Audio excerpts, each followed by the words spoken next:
നമസ്കാരം. കഴിഞ്ഞ ദിവസം തൃശൂരിൽ ട്രെയിനിൽ നിന്ന് TTR തള്ളിയിട്ട് കൊന്ന സംഭവത്തിൽ ഞെട്ടലോടെയാണ് മലയാളികൾ സാക്ഷ്യം വഹിച്ചത്. സൗമ്യവധം, ഏലത്തൂർ തീവെപ്പ് കേസ്, TTയെ തള്ളിയിട്ട് കൊല, ഇങ്ങനെ അനന്തമായി തുടരുകയാണ് ട്രെയിനിലെ ദുരന്ത സംഭവങ്ങൾ. അപകടങ്ങൾ ആവർത്തിക്കുമ്പോൾ ട്രെയിനിലെ സുരക്ഷിത യാത്ര ജനങ്ങൾക്ക് ആശങ്കയായി തുടരുകയാണ്.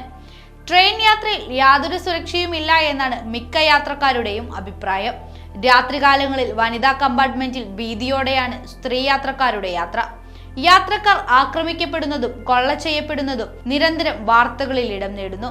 റെയിൽവേ വകുപ്പ് സുരക്ഷാ വാഗ്ദാനം നിറവേറ്റാതെ വനിതാ യാത്രക്കാരെ അടക്കം ആക്രമികൾക്ക് വലിച്ചെറിഞ്ഞ് കൊടുക്കുകയാണ്. തൃശൂരിൽ മദ്യലഹരിയിലായ യാത്രക്കാരനാണ് TTR ട്രെയിനിൽ നിന്ന് തള്ളിയിട്ട് കൊന്നത്. TT K വിനോദാണ് കൊല്ലപ്പെട്ടത്. സംഭവത്തിൽ അതിഥി തൊഴിലാളിയായ ഒഡീഷ സ്വദേശി രജനീകാന്ത എന്ന രഞ്ജിത്തിനെ പോലീസ് അറസ്റ്റ് ചെയ്തു. ടിക്കറ്റ് ഇല്ലാതെ യാത്ര ചെയ്തപ്പോൾ ചോദ്യം ചെയ്തതിനായിരുന്നു കൊല. ട്രെയിനിൽ നിന്ന് വീണ വിനോദ് തലയിടിച്ചാണ് മരണപ്പെട്ടത്. ഒരു കാലും അറ്റുപോയി. കൊല്ലണമെന്ന ഉദ്ദേശത്തോടെയായിരുന്നു തള്ളിയിട്ടതെന്നാണ് പോലീസിന്റെ FIR. കേരളം ഞെട്ടിയ സൗമ്യവധം.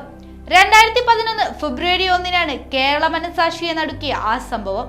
എറണാകുളത്ത് നിന്നും ഷൊർണൂർക്ക് പോകുകയായിരുന്ന തീവണ്ടിയിലെ വനിതാ കമ്പാർട്ട്മെന്റിൽ വെച്ചാണ് സൗമ്യ എന്ന പെൺകുട്ടി ആക്രമിക്കപ്പെട്ടത്. തമിഴ്നാട് സ്വദേശിയായ ഗോവിന്ദച്ചാമി എന്നയാൾ സൗമ്യയെ ട്രെയിനിൽ നിന്ന് പുറത്തേക്ക് തള്ളിയിട്ട് അതിക്രൂരമായി ബലാത്സംഗത്തിനു വിധേയമാക്കിയെന്നും വീഴ്ചയുടെയും അതിക്രമത്തിന്റെയും ഭാഗമായി സൗമ്യ കൊല്ലപ്പെട്ടു എന്നായിരുന്നു പോലീസിന്റെ കണ്ടെത്തൽ. ആക്രമണത്തിൽ ഗുരുതരമായി പരിക്കേറ്റ സൗമ്യ ഫെബ്രുവരി 6 തൃശൂർ മെഡിക്കൽ കോളേജിൽ വെച്ചാണ് മരണപ്പെട്ടത്. പ്രതിയായ ഇതര സംസ്ഥാന തൊഴിലാളി ഗോവിന്ദച്ചാമി ഇപ്പോഴും ജയിലിലാണ്. അപൂർവങ്ങളിൽ അപൂർവമായ സംഭവമാണിതെന്നായിരുന്നു കേസിൽ വിചാരണ കോടതിയുടെ കണ്ടെത്തൽ. സംഭവത്തെ തുടർന്ന് ട്രെയിൻ യാത്രയ്ക്കിടെ സ്ത്രീകളുടെ സുരക്ഷാ ഭീഷണി സംബന്ധിച്ച് നിരവധി ചർച്ചകൾ ഉയർന്നുവെങ്കിലും എല്ലാം പിന്നീട് ജലരേഖകളായി.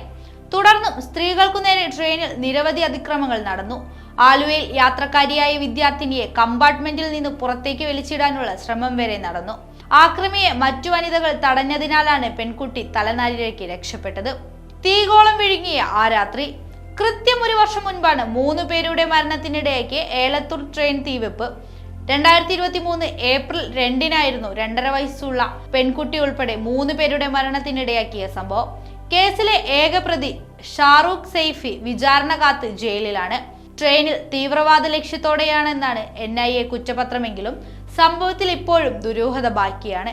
ഓടിക്കൊണ്ടിരിക്കുന്ന കണ്ണൂർ ആലപ്പുഴ എക്സിക്യൂട്ടീവ് എക്സ്പ്രസിൽ രാത്രിയിലായിരുന്നു സംഭവം. D2 ബോഗിയിൽ നിന്ന് വന്നയാൾ യാത്രക്കാർക്ക് മേൽ പെട്രോൾ ഒഴിച്ച് തീ കൊളുത്തുകയായിരുന്നു.